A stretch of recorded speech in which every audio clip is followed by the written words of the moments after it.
Hello मेरे प्यारे बच्चों, स्वागत करते हैं आप सभी को आपके अपने चैनल हिंद क्लासेस 234 पे। तो देखिए आज के इस वीडियो में देखने वाले हम लोग क्लास 9th का विज्ञान का वे सभी प्रश्न को जो आपके एग्जाम में अर्थात जो आप लोगों का मंथली टेस्ट 3 अगस्त को, ठीक है, कब आप लोगों का मंथली टेस्ट 3 अगस्त को जो आप लोगों का होने वाला है, ठीक है।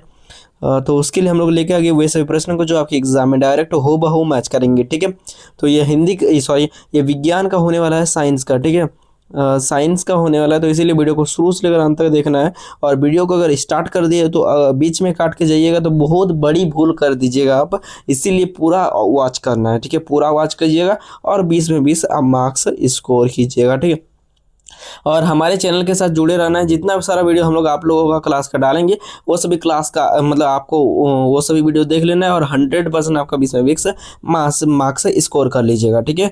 तो चलिए विज्ञान का होने वाला है, तो चलिए देख लेते हैं क्या सही प्रश्न आने वाला है। देखिए आप लोगों का ऑब्जेक्टिव स्टार्ट हो रहा है। देखिए और ये जो है आप लोगों का मोस्ट इम्पोर्टेंट है, मस्ट इम्पोर्टेंट। देखिए यहाँ पे सेक्शन है और खंड क में आप लोगों का जरा बहुविकल्पीय प्रश्न है, जो प्रत्येक प्रश्न आप लोगों का 1 मार्क्स का रहेगा और ऑब्जेक्टिव रहेगा, ठीक है।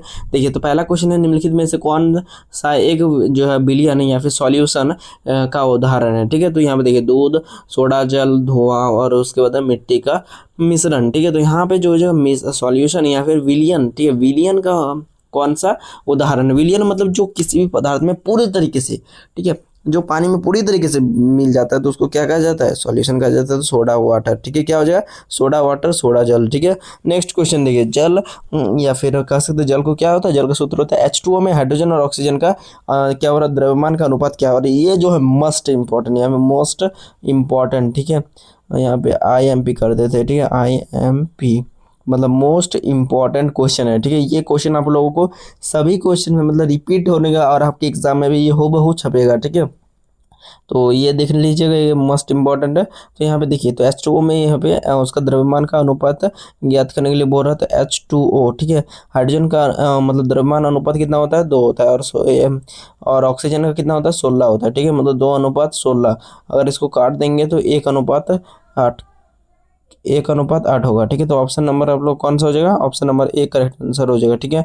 चलिए अगला क्वेश्चन देख लेते हैं। तो अगला क्वेश्चन देख लेते हैं। नेक्स्ट आप लोगों का यहाँ पे ये इसका बोल दिए थे हम लोग को, इसका बी होगा, इसका 1 होगा, ठीक है। नेक्स्ट देखिए आप लोगों का आ जा रहा है, पौधे में जल तथा खनिज के लवणों का संग्रहण कौन करता है, कौन सा उत्तक करता है, ठीक है। तो यहाँ पे फ्लोएम है, जाइलम है या फिर मृदुतक है या फिर जो है द्रव्योतक, ठीक है। तो मतलब स्क्लेरन का इसको कहा जाता है, ठीक है। तो इसका आंसर हो जाएगा जाइलम, ठीक है। जाइलिन जो होता है जल का वहन करता है, किसका, जल का। और फ्लोएम क्या करता है, ये भोजन का वहन करता है, किसका, भोजन का, ठीक है, याद रखेंगे। नेक्स्ट देखिए यहाँ पे चौथा प्रश्न है, न्यूटन की गति के किस प्रथम नियम क्या दर्शाता है, ठीक है। प्रथम नियम किस नाम से जाना जाता है, ठीक है। तो न्यूटन की गति का प्रथम नियम जड़त्व का नियम कहा जाता है, क्या कहा जाता है, जड़त्व का नियम। और ये मोस्ट VVI, ठीक है, मोस्ट VVI, ठीक है, VVI है, ठीक है, याद रखेंगे। नेक्स्ट क्वेश्चन देखिए, तो अगला क्वेश्चन देखिए क्या हो रहा है, कैल्शियम कार्बोनेट CaCO3 का जो है आप लोग द्रव्यमानिक यहाँ पे द्रव्यमान क्या होगा, ठीक है।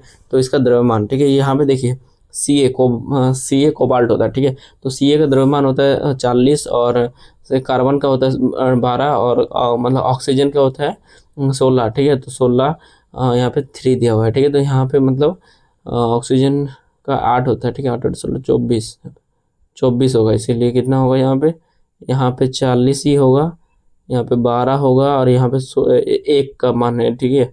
और यहाँ पे 3 का मान बोला गया है, ठीक है। 16 16 32 48, कितना हो जाएगा यहाँ पे 48, ठीक है। तो अब ये सभी को जोड़ दीजिए तो आप लोगों को कितना हो जाएगा 100। तो 100 इसका द्रव्यमान हो जाएगा, कितना हो जाएगा 100 U, क्या हो जाएगा U 100 म्यू, ठीक है। चलिए तो option number B correct answer होगा। अगला क्वेश्चन देखिए, बल का ऐसा मात्रक क्या होता है, ठीक है, फोर्स, ठीक है। फोर्स का ऐसा मात्रक क्या होता है, तो बल का ऐसा मात्रक होता है न्यूटन, क्या होता है, न्यूटन। और अगर आप बोलेगा बल एक होता है दाब, ठीक है, दाब का ऐसा मात्रक क्या होता है, दाब का ऐसा मात्रक होता है पास्कल, याद रखेंगे, ठीक है। तो ये हो जाएगा option number C correct answer. अगला क्वेश्चन देखिए, अब आप लोग का सेक्शन बी आ रहा है, जो आप लोग का लघु उत्तरीय प्रश्न है। प्रत्येक प्रश्न 2 मार्क्स करके रहने वाला है और 4 प्रश्न रहने वाला है, ठीक है, 8 मार्क्स का यहाँ पे इसमें मतलब 8 मार्क्स आपको मिलने वाला है, ठीक है।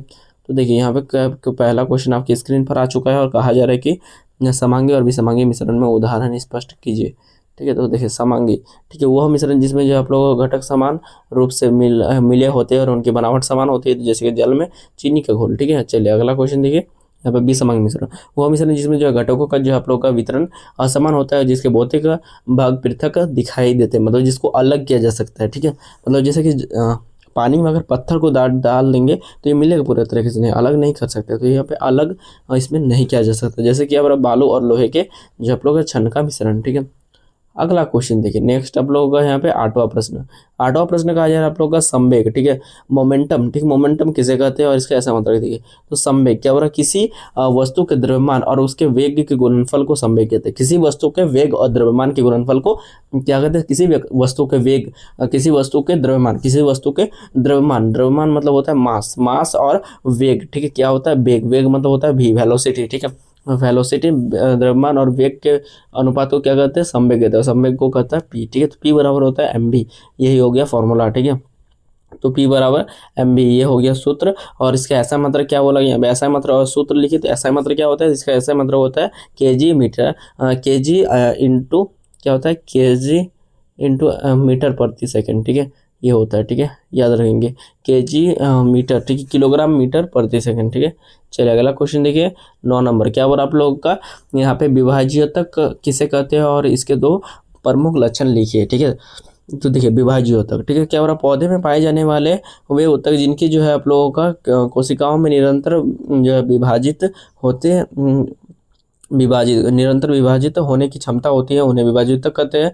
लक्षण इनकी जो है आप लोगों को कोशिकाएं अत्यधिक जो है सक्रिय होती है और इसमें जो आप लोगों का घना जीवद्रव्य पाया जाता है, ठीक है। चलिए इसमें उसके बाद क्या हो रहा है, इसकी जो आप लोगों को कोशिका भित्ति जो है पतली होती है, क्या होती है, पतली होती है, और इसमें जो है रसधानी, ठीक है, मतलब वैक्यूल, ठीक है, वैक्यूल अनुपस्थित या बहुत कम, मतलब बहुत छोटा होता है, ठीक है। ये वाला हो चुका है 9th का आंसर, ठीक है। चलिए अगला क्वेश्चन देख लेते हैं। वीडियो को सब्सक्राइब मतलब वीडियो को लाइक नहीं किए और चैनल को सब्सक्राइब नहीं किए तो क्या कर रहे हो यार, सब्सक्राइब करो। चलिए अगला क्वेश्चन देखिए, नेक्स्ट आप लोग का 10 नंबर, क्या हो रहा है, द्रव्यमान संरक्षण का नियम, ठीक है, क्या है और एक उदाहरण दीजिए, ठीक है। क्या हो रहा है, लॉ ऑफ कन्वर्शन, मतलब कॉन्सर्वेशन, ठीक है, law of conservation of mass, ठीक है, क्या हो रहा है, तो उदाहरण दीजिए किसका, द्रव्यमान संरक्षण का नियम और उसका उदाहरण।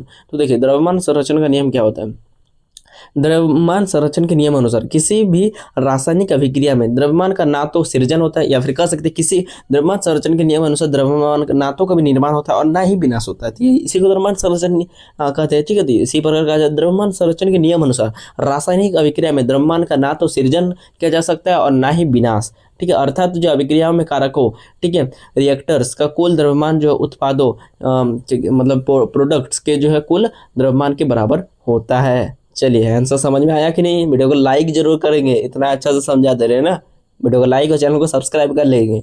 चलिए अगला क्वेश्चन देखिए, अब आप लोग आ रहे हैं दीर्घ उत्तरीय प्रश्न, और प्रत्येक प्रश्न आप लोग का 3 मार्क्स का रहने वाला है, इसीलिए आप लोग का 2 प्रश्न मिलेगा 3 मार्क्स का, तो 6 नंबर मिल जाएगा यहाँ से, ठीक है। उधर से मिल गया 8 नंबर, इधर मिल गया ऑब्जेक्टिव में मिल गया 6, उसके बाद आप लोग का 2 मार्क्स का गया 8 नंबर, इधर मिला 6 मार्क्स मिलेगा, तो 6 6 12 और 8 कितना 20 मार्क्स हो गया खत्म, और आप लोग का 20 मार्क्स मिलेगा, खत्म कहानी। चलिए नेक्स्ट देखिए, अब 11वां प्रश्न देखें, क्या हो रहा है, न्यूटन के गति के दूसरे नियम के जो है नियम की व्याख्या कीजिए और सिद्धांत मतलब क्या हो रहा है, सिद्ध कीजिए कि F बराबर एम ए है, एफ बराबर होता है एम ए होता है, ठीक है, ये बल का सूत्र होता है ना, एफ बराबर एम ए, यही वाला सिद्ध करने पर है, ठीक है। देखिए तो क्या हो रहा है, न्यूटन के क्या हो रहा है आप लोगों का, न्यूटन के द्वितीय गति जो है नियम के अनुसार किसी वस्तु में संवेग में परिवर्तन की दर उस पर लगाए गए जो है असंतुलित बल के जो है समानुपाती होती है, ठीक है। क्या हो रहा है, व्युत्पत्ति, ठीक है, डेरिवेशन, ठीक है, डेरिवेशन क्या हो रहा है, माना m जो है द्रव्यमान की जो है वस्तु की प्रारंभिक वेग, ठीक है, m जो होता है द्रव्यमान है, m क्या है, द्रव्यमान है,